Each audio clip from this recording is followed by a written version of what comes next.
Hey there, you're listening to BD4, where there's no better way to get your Yankees and Knicks analysis. Yanks every series, Knicks every game, and MMA on occasion. Here's your host, RJ Carbone.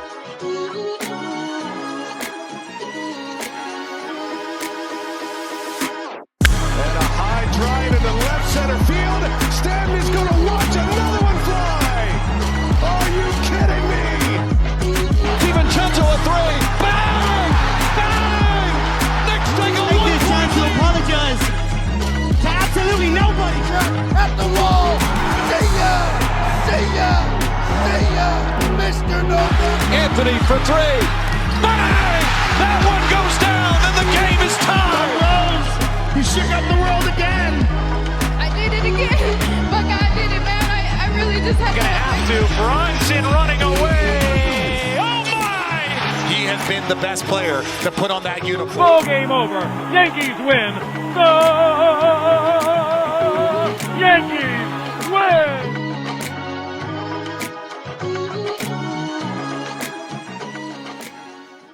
I'm starting to feel it, man. Starting to get that itch, that postseason itch, that October vibe is creeping up on me. The weather's starting to cool down a little bit.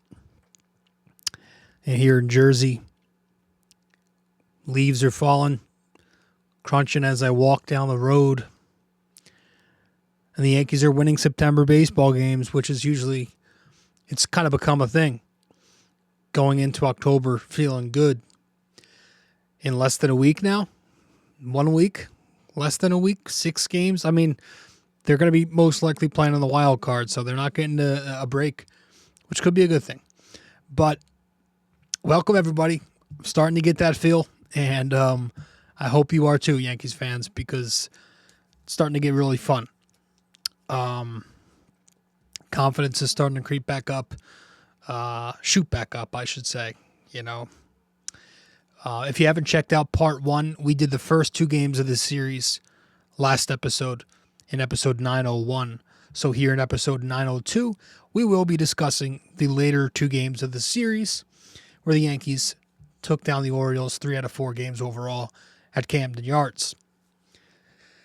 The Yankees now have the best record in baseball since August 26th. That's more like it, where they are 28-14 in their last 42. They have won 7 consecutive road series to help them finish up 44-37 on the road this year, which is currently the best road record in Major League Baseball. And overall now on their season, with today's win, Sunday as I record, Sunday night, it's currently halftime as the Giants are down just 3 against Kansas City. Overall, the New York Yankees 88-68, a season high 20 games over 500, but 564 win percentage is the one you're looking at because that depicts where they are in the standings here. Because remember, if you're still looking at the division, I'm not, I gave up on that.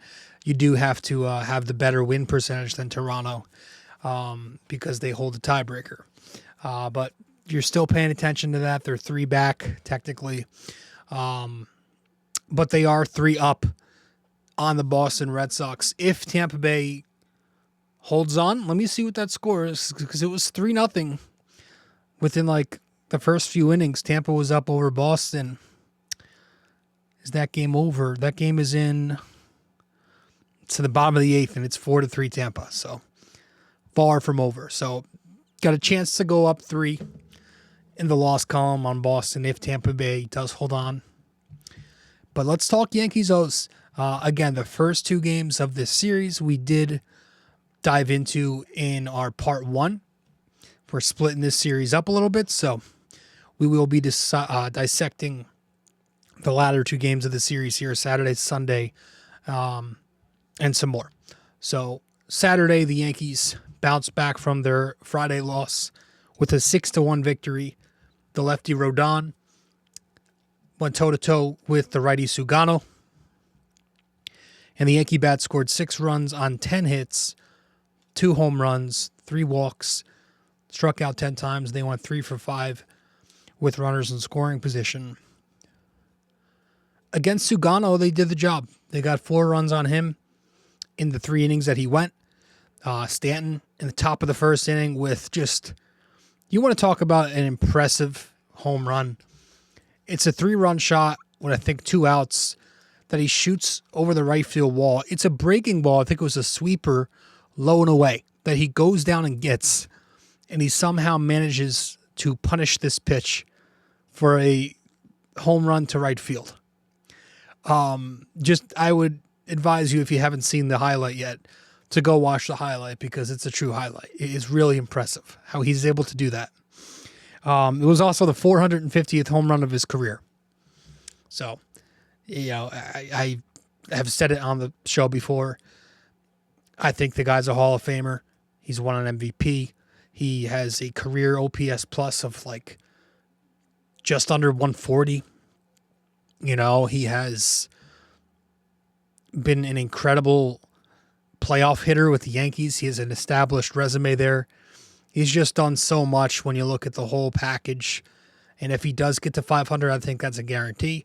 Right now, you could argue it's debatable, but I think if he does get to 500, which is now a chance because of the year he's having, I don't think it should be debatable then. Top third, Judge, solo home run. And the Yankees, again, get 4 overall there on Sugano. Against the Baltimore bullpen, they get 2 more runs in 6 innings. Top of the 5th, Jazz Chisholm with an RBI infield single against the lefty Castillo. And then top 6, Trent Grisham with an RBI single against the right-hander Cano. This puts the Yanks up 6-0. So that was your offense. Grisham goes 2 for 5 with an RBI. Judge goes 2 for 4 in this game with a home run and an RBI. Bellinger 1 for 3 with a walk and a stolen base. Stanton finishes 1 for 3 with the home run, 3 RBIs. He also walked. Jazz goes 1 for 4 with a ribby. Goldie goes 1 for 3 with a hit by pitch. Volpe goes 2 for 3 with a walk and a stolen base. We'll talk more on Anthony Volpe in a bit. Carlos Rodon on the mound was 7 innings, 1 run, 4 hits, 1 walk, 8 strikeouts, no home runs allowed, 96 pitches, and he gets the win. Another marvelous Rodon outing. I feel like he's kind of flown under the radar this year with the Yankees. He's logging innings, he's racking up punch-outs, and he's winning ball games. He's been great.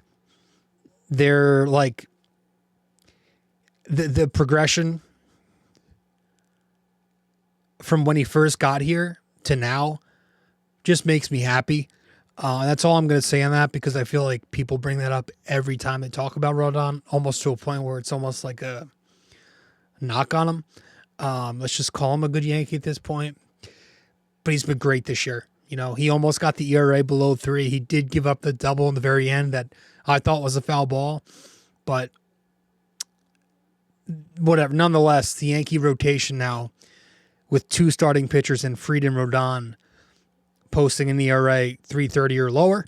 That's the only rotation in the game to do that when we're talking about qualified starters. So an impressive front end nonetheless. Statistically, the best front end of baseball. But Rodon just all night dominating with his off speed, especially that changeup leading the way, painting the outer edges with the changeup all night against right-handers, getting super weak contact, getting a ton of whiffs. The swing and misses that he gets with that pitch.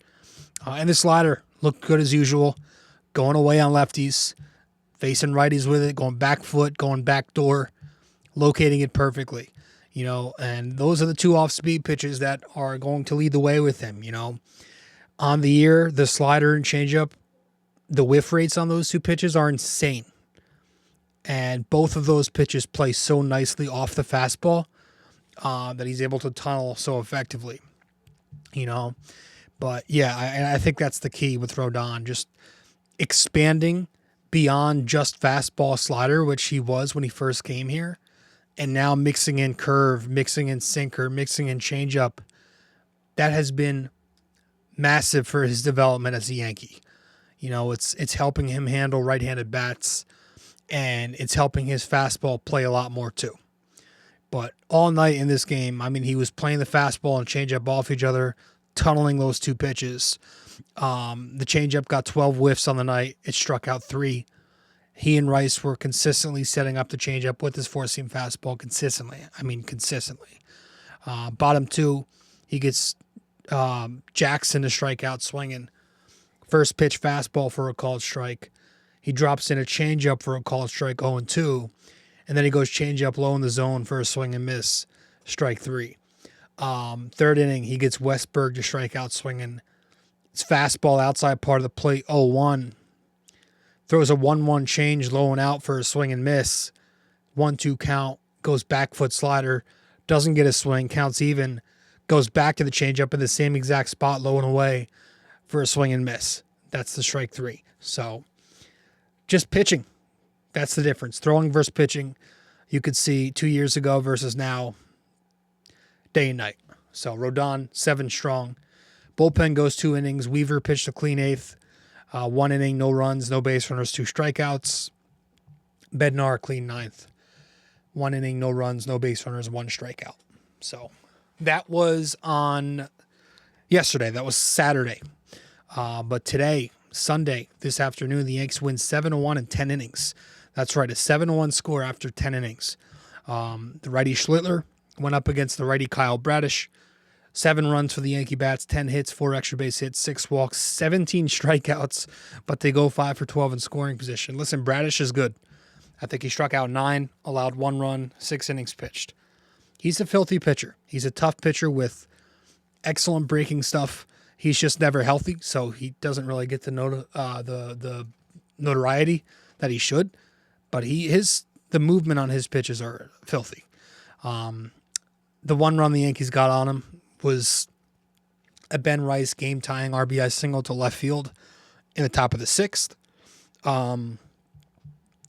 But they did get to the Baltimore bullpen for 6 runs in the 4 innings they pitched, and obviously all 6 of those runs came in the top of the 10th. It's a 1-1 game. Judge gets walked, but that Bellinger at bat, again, really impressive to me. It's not going to get the notoriety that the Bellinger at bat against Chapman got, but again, similar in where he was just doing what he does best. I think it was a 2-strike count. He slaps a single the other way to load the bases. I said it before, he's the perfect contact bat to put between your 2 big righties who strike out a lot in Judge and Stanton because of that elite approach, because he's able to shorten up, because he knows when to slap, knows when to pull. He can exploit, as a lefty who can hit lefties and make contact, he can exploit that 3-batter minimum. Just such a smart hitter. And that's why when you talk about StatCast and Baseball Savant and the charts that you see, and everybody wants to talk about the expected number. When you look at Bellinger's, you're not going to be blown away by his hard hit numbers and the exit velo numbers, etc.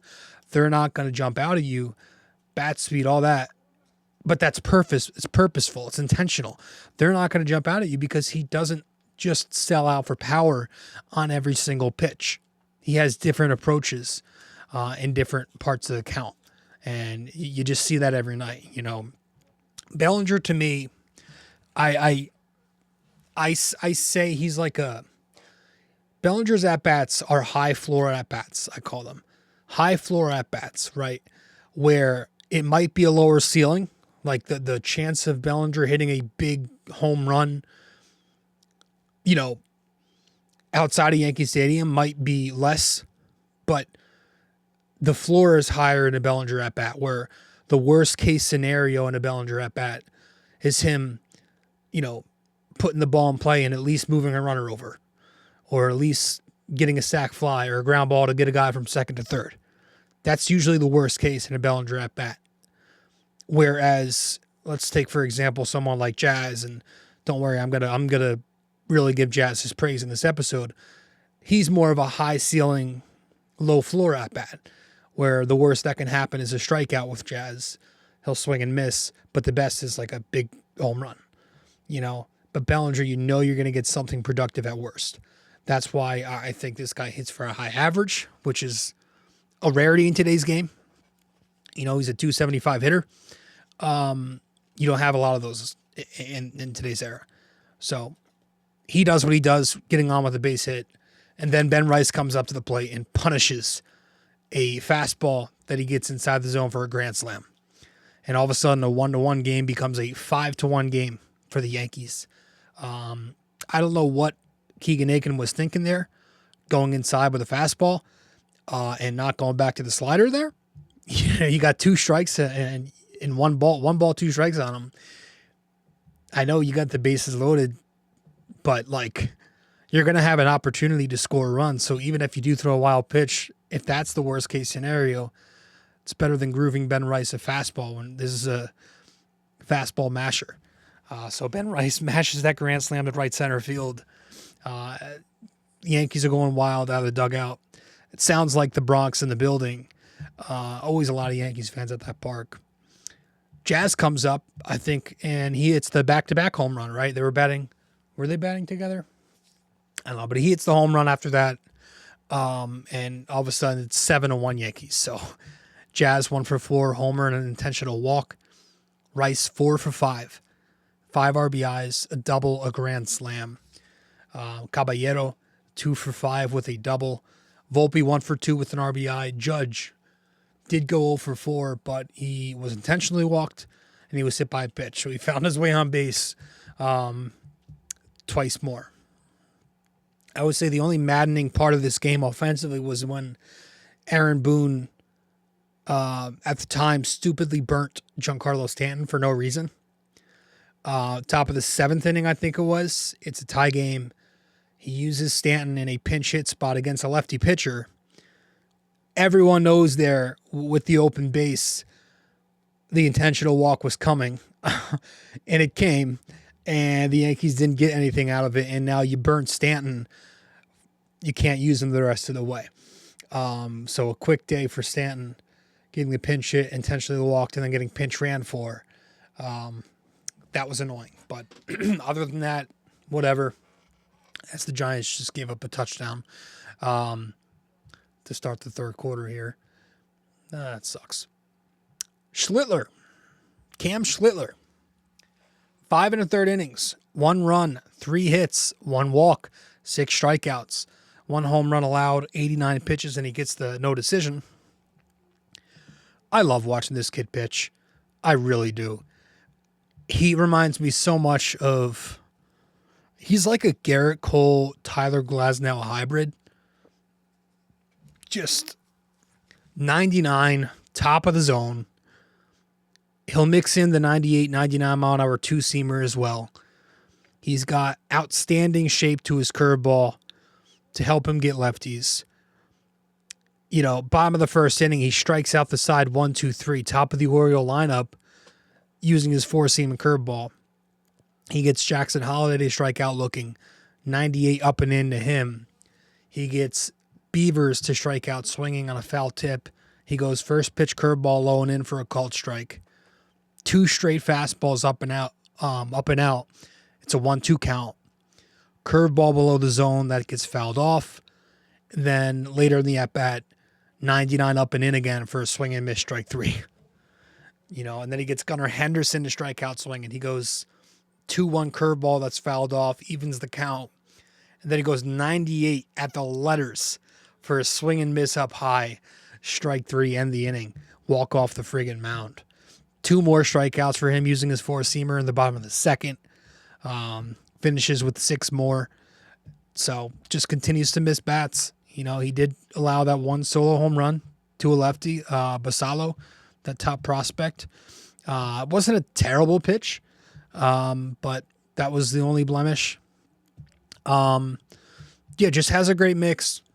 Has a really great mix. The only thing I would say is that cutter, they're calling it a cutter. I'm still calling it a hard slider. It's got some late downward break to it. It sits 93, 94. Lefties can kind of crush that thing.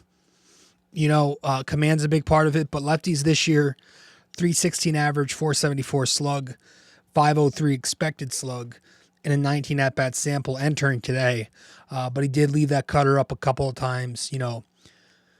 Jackson did hit a 106 mile an hour double, where he left that pitch kind of in the middle of the plate.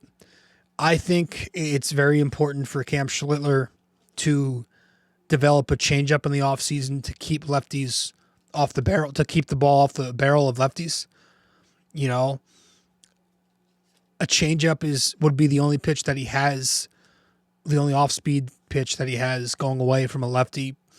And it's also a lot slower than that slider that he throws at 93, 94, which is, 4 or 5 mile an hour less than his four-seamer. So to have a changeup totally changing speeds, but it's not moving into the barrel, but it's going away, I think that would help him a lot. Changeup or a splitter or a split change, that's probably it's probably the only missing piece in that puzzle. Regardless, I would still look at Cam Schlittler as my Game 3 starter. We did a whole thing about who's the Game 3 starter in part 1 of this series, so check that out in our most recent episode before this. But yeah, I'm starting Cam Schlittler because he gets results, because of the stuff, the velocity, the swing and miss, the movement, and the poise. He just looks confident. He doesn't really show emotion. He just looks like he's ready for the big stage. And I mean, the guy I just feel like would have a good postseason for the Yankees. Obviously, as the number 3 starter, you're not going to ask him to give you 5-6 innings. 4 innings. Let's go to the bullpen. We'll see. He could come out of the bullpen, guy throwing heat. We'll see, but he continues to be really strong for the Yankees. Nice bounce back, threw more strikes. The bullpen in this game went 4 2/3. Tim Hill pitched a clean rest of the 6th and beginning of the 7th. 1 inning, no runs, no base runners, got 1 strikeout. Cruz wasn't clean, but he pitched a scoreless 7th, getting 1 out there. He did walk a batter. He did give up a hit, but no runs, and he picked up a strikeout. Weaver escaped the jam in the 8th, 3rd of an inning, no runs, 1 walk. Williams was pretty dominant in the 8th, continues to look really good.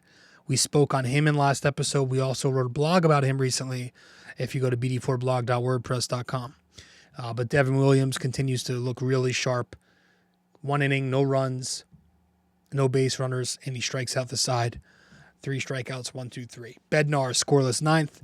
1 inning, no runs, 1 walk, 1 K. Camilo Doval working into and out of trouble in the 10th there. You already got the ghost runner on.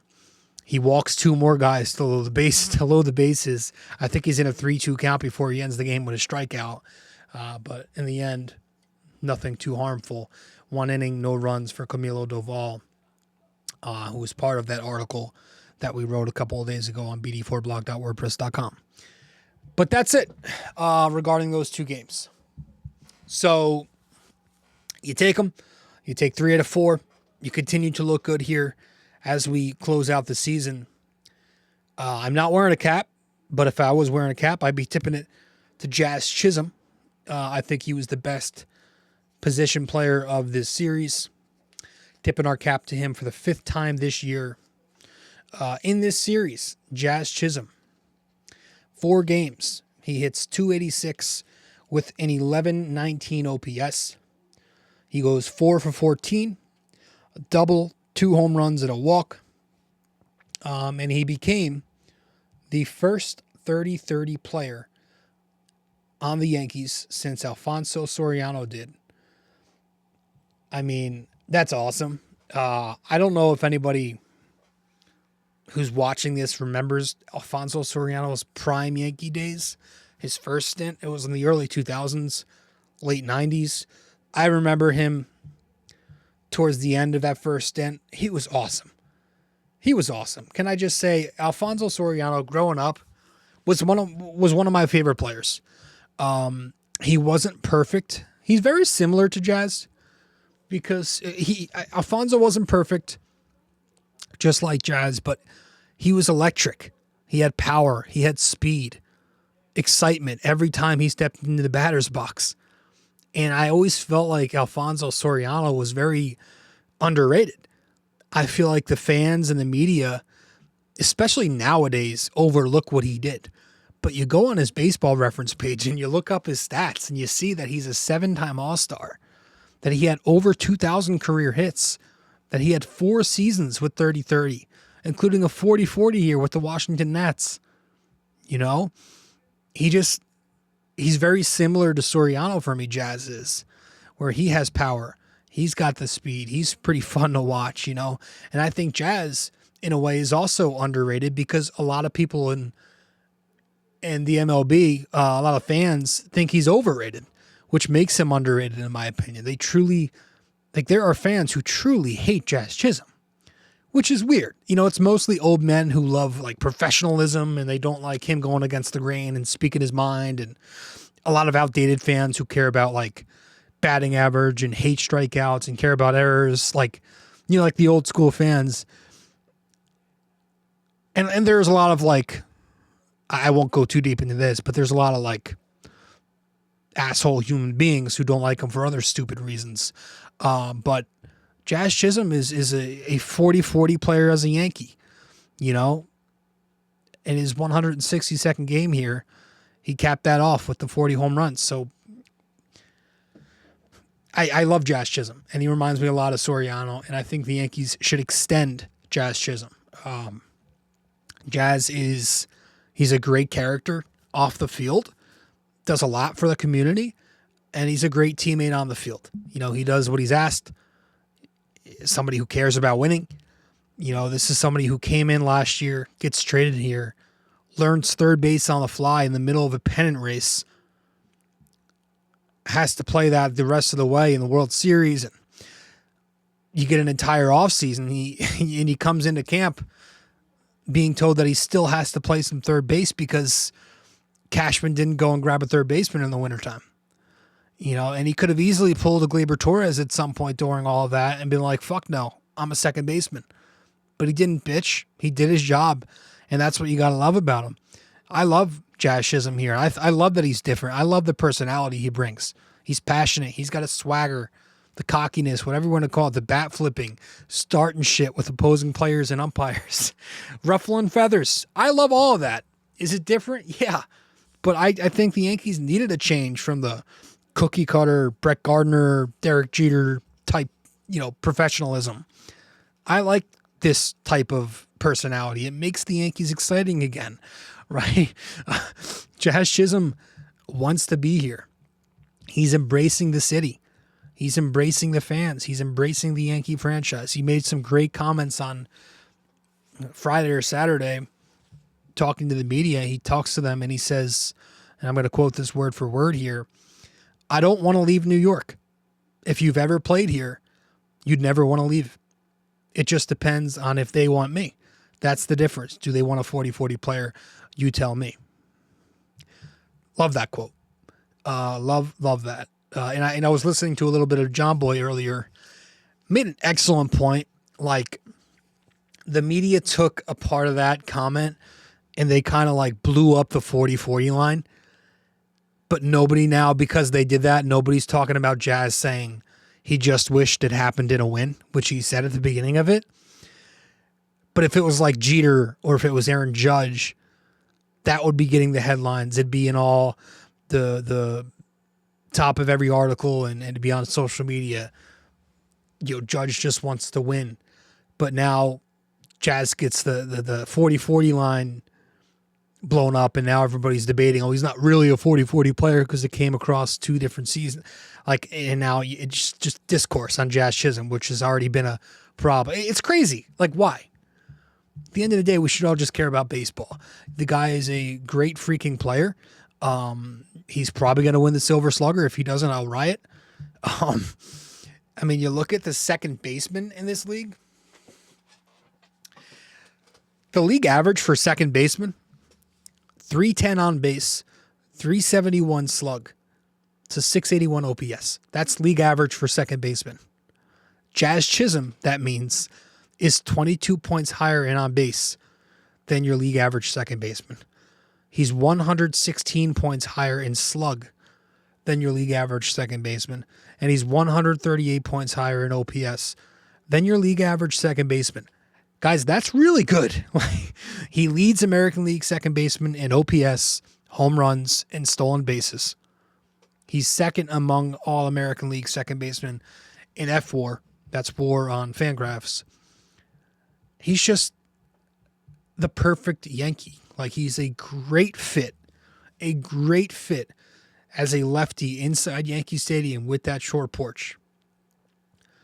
This season, and we're going to look into some numbers here, he's got a career high in launch angle, which is also 4 degrees higher than the average launch angle. A career high in barrel rate. His barrel rate is among the 91st percentile.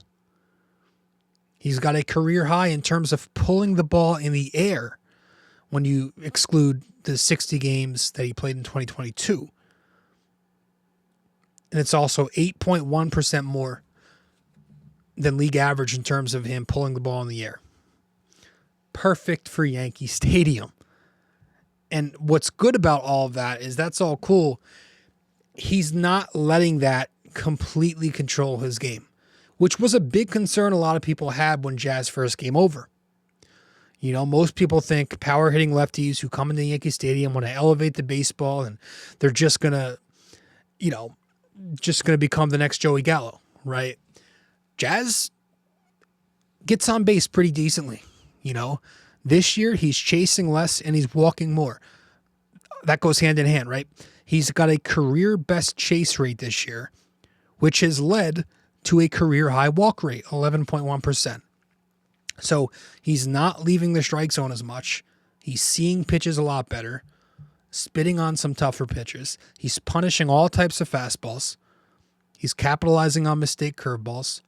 He's hitting changeups and splitters a lot better than he has in the past. He's been really good with the bat, but it's not just the bat, right? The base running, yes, the stolen bases, but I'm also talking about advancing extra bases too, going first to third, going third to home, going first to home on a double, creating errors which allow others to advance, right? He's 3 runs above average on the bases this year. That's in the 90th percentile. You got the defense, the glove, and the range.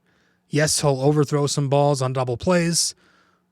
We've seen stupid mistakes like the glove flip in yesterday's loss or 2 days ago, whenever that was, but he still makes most routine plays. He makes a ton of excellent highlight plays. And overall, you look at his second base play, he's 8 outs above average at second base, which is the 3rd most in the American League. I'm sorry, it's the 3rd most among all second basemen. So that's extreme value. It's extreme value. He's doing all of that, being a top 2 second baseman in the game, while being paid less than $6 million. And you still have him for 1 more year of control before you have to pay him. So, again, I think the Yankees have to extend this kid yesterday. Like, you already lost Torres. You can't lose another good one. You don't want this to get to a point where that happens. The second base market is super thin. Unlike the outfield market, where if you lose Bellinger, it's not great, but there's options, right? There are other outfielders out there. You've got guys coming up in the system, obviously. The second base market's not good. Again, this year, the average second baseman has a 90 WRC plus. Jazz Chisholm's WRC plus is like 130. So you won't find many, if any, second basemen that are very good in every aspect of the game like Jazz. Hitting, base running, fielding his position. You're not going to find that. So I think at some point the Yankees have to take a look at extending this kid. Now, what does that look like? Does he get 9 figures? I think he's going to get 9 figures. How deep into the 9 figures does he go? Is it 125 million? Is it 150 million?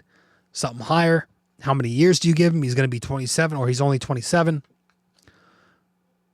27 years old. You give him 5 years? 6? What's the AAV? Is it 30 million? Is it somewhere a little below that? I don't know. But all I do know is that, franchise second basemen like this don't come around often. And the Yankees need Jazz Chisholm as a staple in this lineup, in the middle of their lineup for years to come. I just hope he rebounds in the postseason this year because he had some ugly at-bats last October. I'm going to give him a pass because it was his first postseason. I mean, he's coming from the Marlins where nobody cares, and it was his first time experiencing this environment. So we'll see. But, yeah, Jazz Chisholm gets to 30-30, and he picks up 2 more home runs in the series. So, awesome for him. I want to talk about the other middle infield position when we return from our first break here. Stay with us here. Episode 902 BD4. Quick break here, guys. Stay connected with BD4 on social media. Follow us on Instagram and X at BD4Pod, and find us on Facebook by searching BD4. Don't miss out. Join the conversation.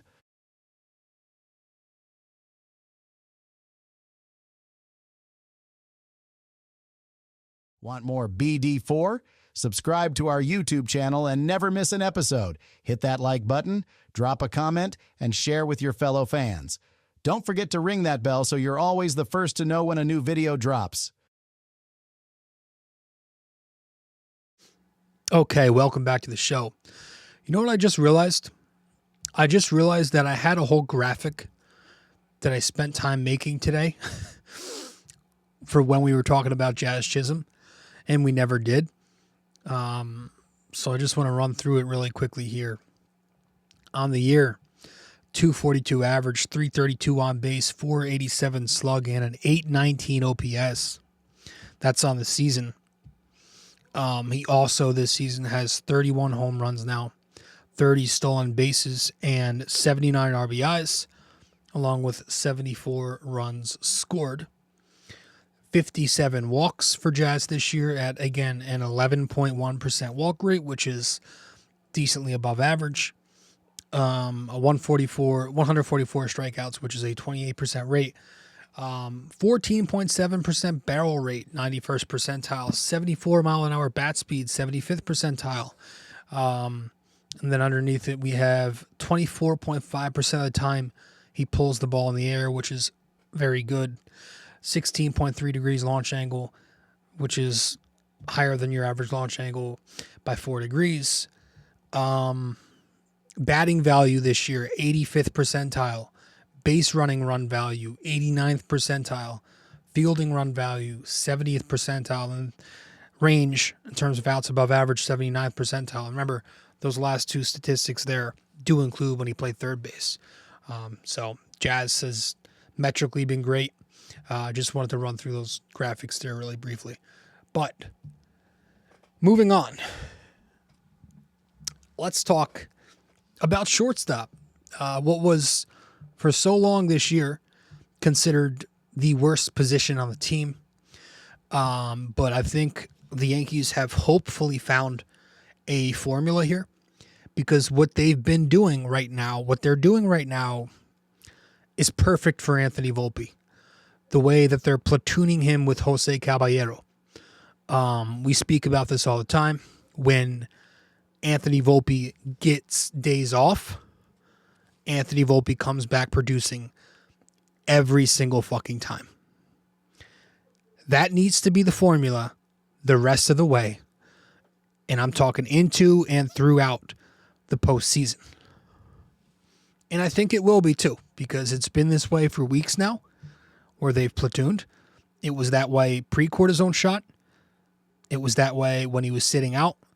Caballero got reps, and it's been the way since Volpe came back. He's still platooning. So you take that, you listen to some of the comments from Boone and Cashman talk about Anthony Volpe now. It's day and night. From what was, he's our guy, he's elite. They wouldn't stop using the word elite. Now he's asked about it, and he's always telling the media on the daily it's going to be an open position, right? So I think this is perfect. I think this is what you have to do with Volpe. Give him days, because he produces every time he gets a day or two.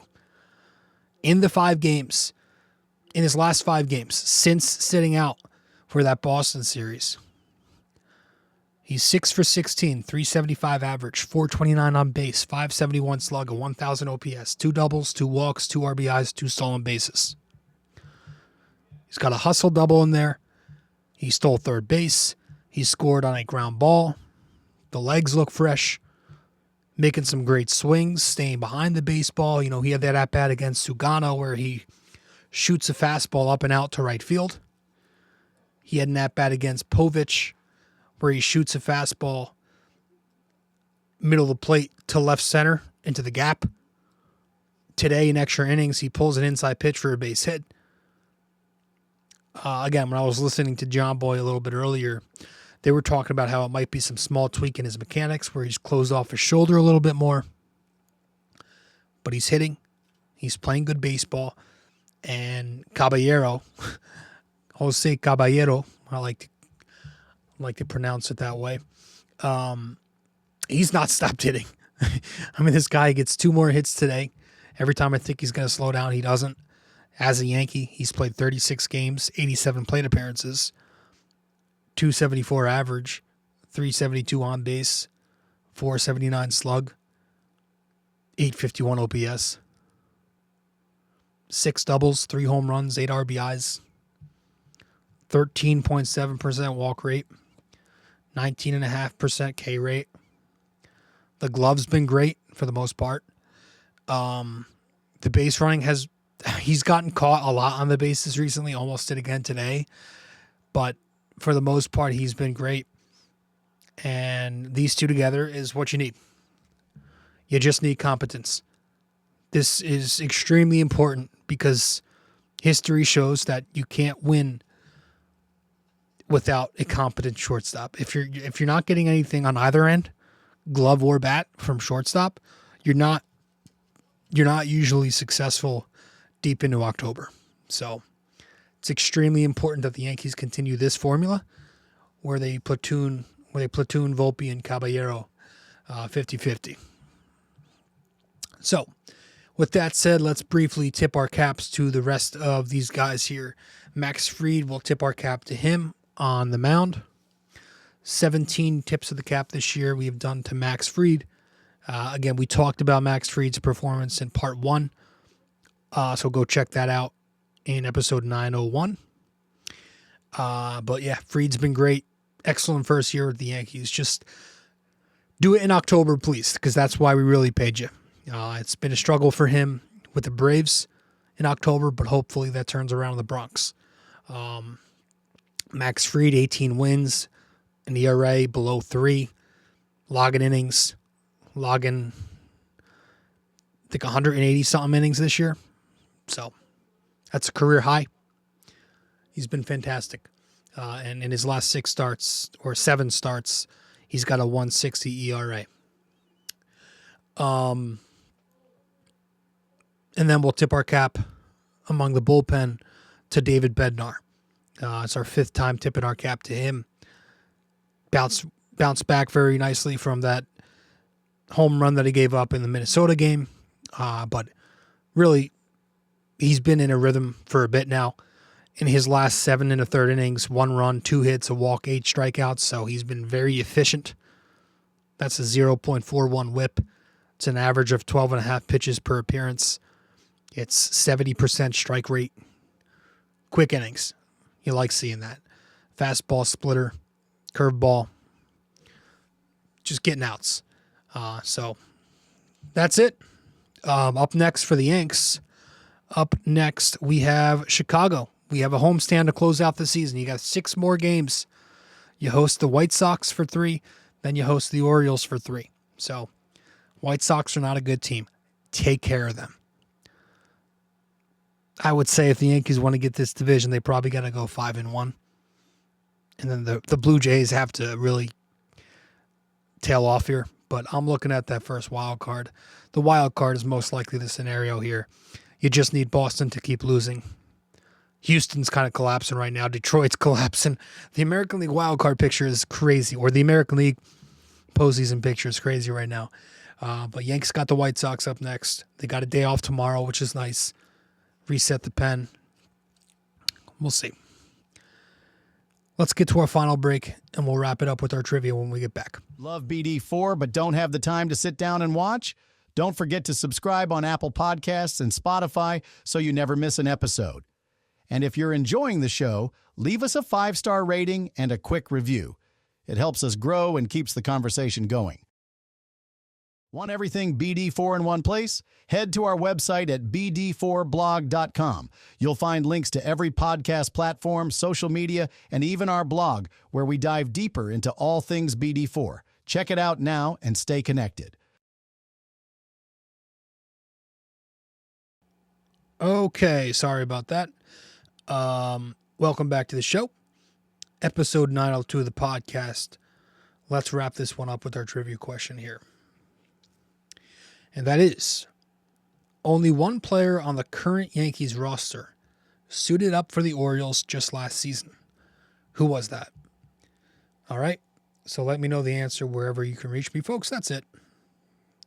I appreciate you all tuning in, and I'll see you in the next show. Later. Go Yanks.